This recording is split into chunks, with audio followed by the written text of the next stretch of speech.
नमस्ते, खमा गणिसा, कैसे हैं आप सभी? आप सभी वहाँ अच्छे होंगे, हम भी यहाँ बहुत अच्छे हैं। और अभी मैं पहले कर लेती हूँ पूजा। और ये मैंने एक ड्रेस बनाई थी कान्हा जी के लिए, बहुत सुंदर लग रही थी। कल कपड़ा मेरे पास बचा हुआ था। और यहाँ पर मैं आ गई हूँ सिलाई के लिए। थोड़ी सी सिलाई इसलिए बोल रही हूँ क्योंकि मुझे थोड़ी ही बची है सिलने के लिए, इसके लिए। तो यहाँ पर मैं अपनी मशीन वगैरह यहीं ले आती हूँ क्योंकि बच्चे दूसरे वाले कमरे में बच्चे सो रहे थे, तो डिस्टर्ब होते, इसीलिए मैं यहाँ पर लेके आ गई थी।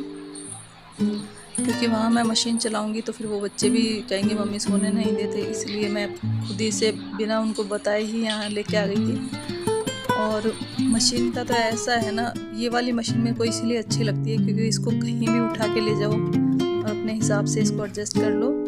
पैर वाली मशीन का तो यही है, वो उसका एक जगह बन जाता है तो उसको वहीं पे यूज़ करना पड़ता है। उसको ज़्यादा इधर से उधर जगह नहीं चेंज कर सकते क्योंकि सब डिस्टर्ब हो जाता है उसकी वजह से। तो पैर वाली आजकल मैंने बहुत कम कर दी है। बहुत क्या, अब ये वाली जब से मैं इस वाली सिलाई करने लगी हूँ ना, इस वाले स्टैंड पे, तब से मैंने पैर वाली बिल्कुल ही बंद कर दी क्योंकि पैरों में भी बहुत ज़्यादा दर्द होने लगा था। और मेरे को ये वाली अच्छी भी लगती है क्योंकि इसको अपन जैसे थोड़ी थोड़ी देर में मैं कैसे भी कभी नीचे ही बैठ जाती हूँ, कभी पलंग पे भी रख लेती हूँ, तो एडजस्ट करती रहती हूँ इसको। तो यहाँ पर ये रानी कलर का जोड़ा था, ये सिलना था मुझे आज। और रानी कलर का जोड़ा इतना अच्छा लग रहा था, कलर इतना प्यारा है ना ये वाला। मगर बस इसकी एक ही कमी रहती है, अगर इसका कलर निकले नहीं तो बेस्ट है, मगर ज़्यादातर रानी कलर में निकलता ही है। भले ही थोड़ा सा भी निकलेगा ना, रानी कलर ज़रूर निकलता है, ये मैंने चीज़ नोट करी है। तो बस यहाँ पर मैं अपनी सिलाई कर लेती हूँ थोड़ी सी देर, क्योंकि आजकल सिलाई बहुत मैंने कम कर दी थी, बीच में बिल्कुल बंद ही कर दी थी। तो अभी वापस से मैं सिलाई करने लग गई थी। और यहाँ थोड़ी भूख भी लगने लगी थी, मैंने ले ली थी नमकीन। ये वाली नमकीन मुझे कुछ ज़्यादा पसंद तो नहीं है, मगर फिर भी चलो ही, इसलिए मैंने खा ली। अब यहाँ पर मुझे ये जो मैंने ड्रेस पहले सिली थी, उसको मुझे प्रेस वगैरह भी करके रखनी थी। इसमें नाड़ा वगैरह डाल देती हूँ ताकि एकदम से जब कभी पहनने का हो तो फिर ढूंढना नहीं पड़े, इसलिए नाड़ा डाल के और प्रेस वगैरह करके मैं अपनी ड्रेसों को रख दूँगी। गोटे वगैरह भी मैंने लगा ही लिए थे, इनकी जो भी लुगड़ियाँ थी उस पर।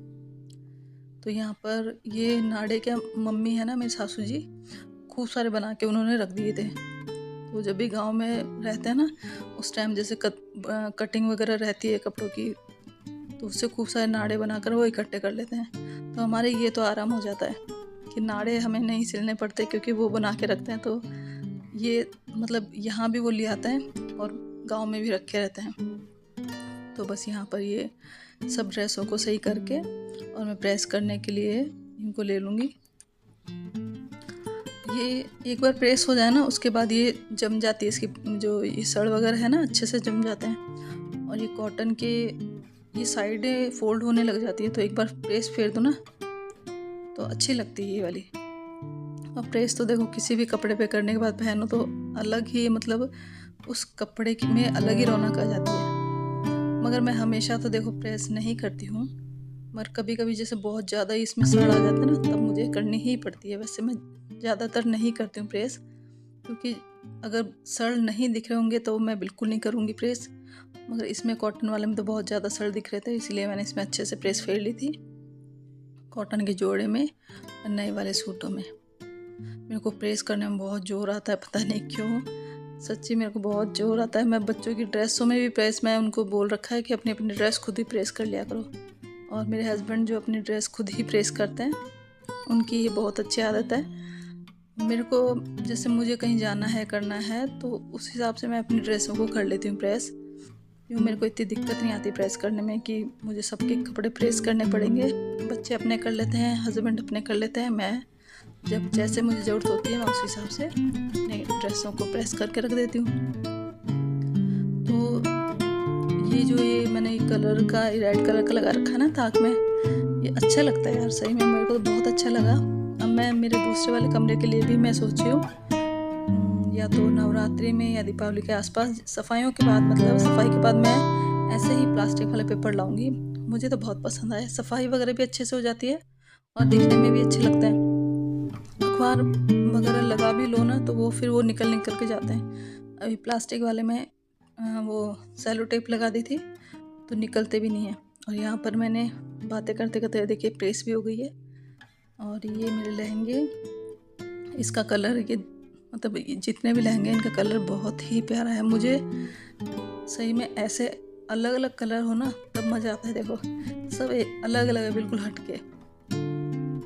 और यहाँ पर मैं जा रही थी मार्केट, कुछ बैंक वगैरह का भी काम था और कुछ सामान भी लेके आना था। तो अभी बारिश इतनी हुई है, ये पानी चारों तरफ पानी भरा हुआ है। और ये देखो बादल इतने सुंदर लग रहे थे, हरियाली तो पूछो ही मत, ही चारों तरफ ऐसे पानी भरा हुआ है और बहुत ज़्यादा कीचड़ हो रहा है। और हमारे थोड़े जहाँ पर मैं रहती हूँ वो थोड़ा ढलान में है, तो वहाँ क्या जो ऊंची जगह होती है वहाँ से वो पूरा पानी रिस के नीचे आता है, तो मतलब एक झरने की तरह बहता ही रहता है।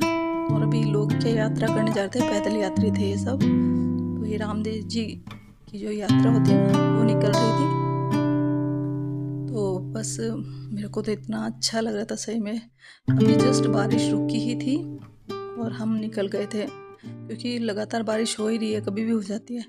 और जो काम है वो तो देखिए दिन में ही करना पड़ता है, रात में फिर हम निकल भी नहीं सकते बारिश के टाइम में, शाम के टाइम तो ये दोपहर में ही हमें करना होता है काम। और अभी चारों तरफ गीला गीला, बिल्कुल ही गीला गीला हो रहा था, अच्छा भी नहीं लगता। ये देखिए हम थोड़ी देर बाद बारिश वापस से शुरू हो गई थी और हमने फिर यहाँ मतलब हम तो भीज ही गए थे, तो हम यहाँ पर दुकान के यहाँ पे शेड के नीचे खड़े हो गए थे। आज का ये छोटा सा ब्लॉग यहीं तक है, तो please like share and subscribe और बने रहिए मेरे चैनल के साथ।